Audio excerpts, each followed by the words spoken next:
ఒక 30 సంవత్సరాలు దాటిపోయిన తర్వాత పెళ్లి చేసుకునే వాళ్ళు ఓవర్ మెచ్యూరిటీ అవ్వడం. ఓవర్ మెచ్యూరిటీ అంటే బండి ఓవర్‌ఫ్లో అయితే కూడా ఎంత కిక్ కొట్టినా స్టార్ట్ అవ్వదు అది. అందులోనే పెట్రోల్ తీసి, గాలంతా తీసి మళ్ళీ మనం ఫ్యూయల్ జాగ్రత్తగా పెడితే తప్ప అది ఓవర్‌ఫ్లో అయిన బండి నడవదు. లేదంటే ఒక 2 రోజులు, 3 రోజులు దాన్ని కొట్టి గాని మనం దాన్ని పెట్రోల్ పోయేంత వరకు మనం కొట్టి గాని స్టార్ట్ చేయలేం.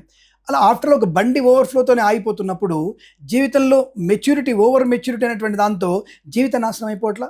కాబట్టి వివాహ వయస్సు అనేది ఖచ్చితంగా 22 మాక్సిమం 23 అంతకు మించి ఆడపిల్లలు పెళ్ళికి లేట్ చేయకూడదు. సెటిల్ అయిపోతాను. ఇంక సెటిల్మెంట్ ఏమిటి? The people are expecting settlement అంటే what the meaning of settlement? అంటే ఉద్యోగం, చదువు ఒక సెటిల్మెంటు, ఉద్యోగం సెటిల్మెంటు, పెళ్ళి ఒక సెటిల్మెంటు, సంతానం సెటిల్మెంటు, ఇల్లు ఒక సెటిల్మెంటు, వాహనం ఒక సెటిల్మెంటు, మళ్ళీ పిల్లల చదువు ఒక సెటిల్మెంటు. ఎప్పుడైపోతుంది అది? Continuity. There is no settlement. లైఫ్లో ఒక కంటిన్యూటీ అయ్యేటువంటి బాగా తప్ప లైఫ్లో సెటిల్మెంట్ అనే అర్థం లేదండి. చాలామందికి అర్థం కావట్లేదు. సెటిల్మెంట్ అంటే అర్థం చెప్పండి, ఒకసారి చెప్పండి.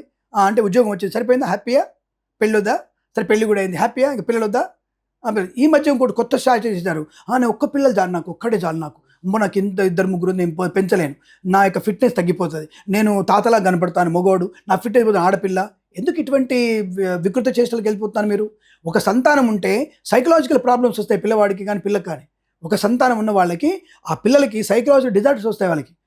లేదంటే మా పిల్లాడు బాగా చదువుకుంటున్నాడు అంతవరకే, లౌకిక జ్ఞానం లేదు వాడికి, లౌకిక జ్ఞానం కూడా ఉంది, యాక్సెప్ట్ చేద్దాం. ఆ ఒక్క పిల్లవాడికి మీరు పోతారు, 50 ఏళ్ళు కానీ పోతారుగా మీరు, వాడికి 40 వస్తాయి.